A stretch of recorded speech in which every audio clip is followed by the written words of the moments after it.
My name is Ron, and this is a tutorial series on how to build an outside O-scale railroad layout. As you can see, I have chosen my planner location in the backyard, which is approximately 4 feet wide by 20 feet long. I'm going to build the O-scale layout over the existing HO layout already in the planner. The layout design will be a dog bone style circle with a couple of sidings and a trestle bridge over a waterfall. I researched different designs to construct the outside roadbed and took those ideas to come up with what worked with me best. This tutorial series will follow the construction of my O-scale outdoor railroad. So let's get started.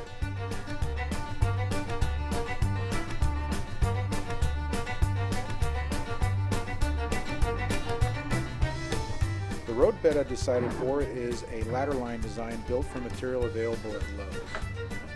Material consists of 1/4 inch by 1.5 inch doorstop trim and 3/4 by 4 PVC molding and the 1.25 inch deck screws. First thing you're going to need to do is rip the 4 by 3/4 into 1.5 inch strips, keeping one of the shiny sides. Then we're going to cross cut those into 3-inch blocks.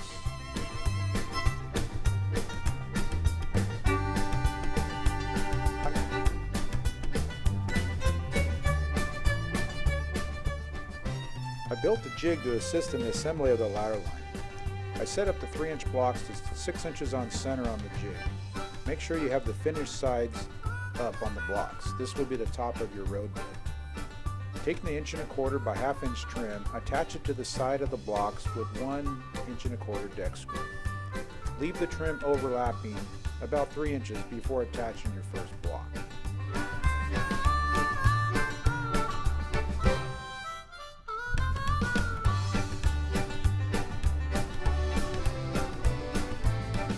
I made the ladder lines in sections. To attach the other side of the trim to complete the roadbed, I would fit the track sections together and place them on top of the ladder line roadbed. Marking the center line of 1.75 inch, I would bend the ladder line to the track curve, securing the track to the ladder line with Atlas track screws. Now attaching the trim to the other side of the ladder line with 1.25 inch deck screw to each block.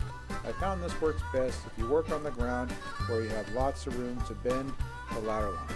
Also, it's best to have the ladder line connections on a straight section, as to not have too much tension stress on a curve.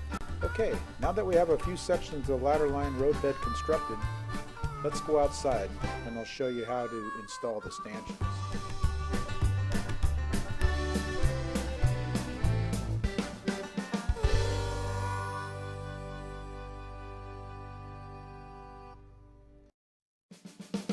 The way you would install the stanchions will depend on your soil conditions. My soil is mostly clay with some rocks and is fairly dense. You might need to put some concrete as a base to secure your stanchions. Okay, the first thing I would do is survey the planter area to get a visual on the height of my track level. Then I would measure the highest point and the lowest point. My track level at the front of the planter is about 16 inches above the planter, and at the lowest point in the back it's about 6 to 8 inches. The material I used for the stanchion is 1.25 inch Schedule 80 PVC pipe. This is also available at Lowe's. To get started, lay out your ladder line roadbed sections where you want them. Take some carpenter's line chalk and mark the ground where you'll be setting your stanchions, placing the stanchions about every 16 to 18 inches. After setting the stanchions, it's time to set the ladder line roadbed on the stanchions. Lay the ladder line roadbed over the stanchions, taking a few clamps. Raise the roadbed to determine height and place a clamp under the stanchion under the roadbed. Level off the roadbed by placing additional clamps on the other stanchions to temporarily hold the roadbed suspended on the stanchions. You want the stanchions just below the top level of the ladder line. About 1/8 to 1/4 inch is fine. You want the track to rest on the blocks, not on the stanchions. Trim the extra height or pound down a bit more into the ground to get the stanchions at the desired height. Okay, now you're ready to secure the roadbed to the stanchion. Drill a small pilot hole through the roadbed into the stanchion from both sides of the ladder line roadbed. Using either an 1¼ or 1½ long deck screw, screw one of the deck screws into each side of the stanchion. Do this to all the stanchions, checking that you are level during the process. To join the ladder line roadbed together, cut 2 strips of trim to 5½ inches long and 2 blocks at 2½ inches, and secure the sections together. After installing a few sections of roadbed, I would paint the roadbed and allow the paint to dry. The next step is to install our track on the roadbed.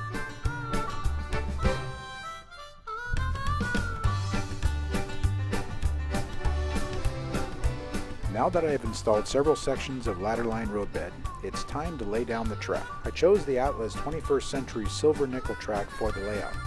The silver nickel rails and the UV-resistant ties make this track very weather-resistant. One thing to consider though when installing the track is to plan ahead with the electrical connections. I recommend a terminal connection about every 8 to 10 feet or so. I installed 6 terminal locations on this layout. This layout will be operating under the TMCC command control system with remote switches and remote uncoupling devices. Secure the track to the ladder-line roadbed with the Atlas track screws 6094. Drill an 1/8 inch hole over the tie over a block of the ladder-line roadbed and secure the track enough to allow for expansion and contraction. To cross over the ravine, I scratch-built the truss bridge. On the ends of the ladder-line roadbed, I added small shelves for the truss bridge to rest on. The bridge material was purchased also from Lowe's.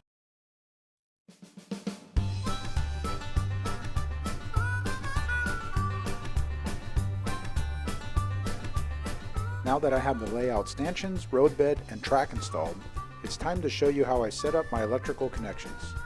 Since the layout is outdoors, I had to think of a way I can easily hook up the TMCC command control system without having to go through a lot of trouble of hooking up a lot of wires. To make the command center for easy hookup, I constructed a 2-level box to hold the components inside and on top. The components I selected for the command center are a 180 watt powerhouse, a PowerMaster bridge, the TMCC direct lock-on, and the Cab 1 remote. To control the switches and the accessories, I'm using a CW80 transformer and the SC2 switch controller. I installed a power strip and the 180 watt powerhouse inside the command box and mounted the PowerMaster and the direct lock-on on top. I am using the direct lock-on as a circuit breaker on the layout. The direct lock-on only requires 2 wires to connect to the tracks. The A, or red wire, and the U, or common wire. To get all the wires needed for the track power and switch controls, I ran all the track power wires into a control box located at ground level below the tracks. On top of the control box, I installed banana sockets for easy hookup of the necessary wires. To make the wire hookup easy for the switch control box, this was a little more challenging. Having 4 switches and 2 uncouplers, I had a total of 12 wires that needed to be connected every time I ran the layout. I ran all the switch and uncoupler wires to another control box next to the track power control box. I installed a 12-wire mounting post inside and ran the 12 wires out of the control box as a harness into a 12-pin connector. I mounted the SC2 onto the side of the command control box and wired the same wires into the other end of the 12-pin connector. From the layout, I ran all the switch and uncoupler wires to a bus bar in the switch control box. I connected the free wires of the 12-pin connector to the bus bar of the switch control box. With the track power and switch control boxes closed up, the hookup of the wires to the layout is fast and easy. Plug the command center into an AC outlet and check your connections and you're ready to go.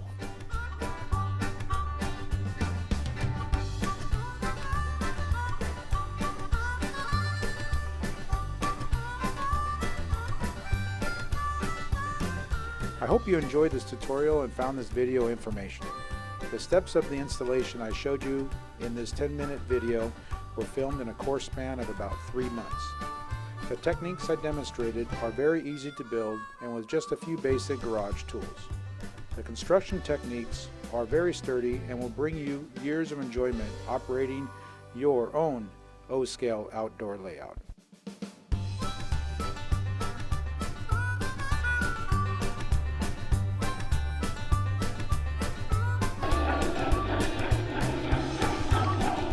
Now it's time to power up the rails and bring this outdoor layout to life.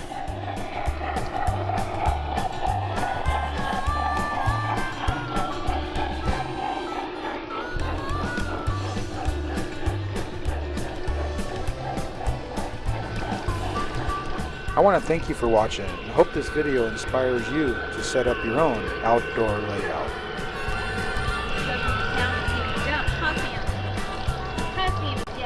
Enjoy, and thanks for watching.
Thanks for watching.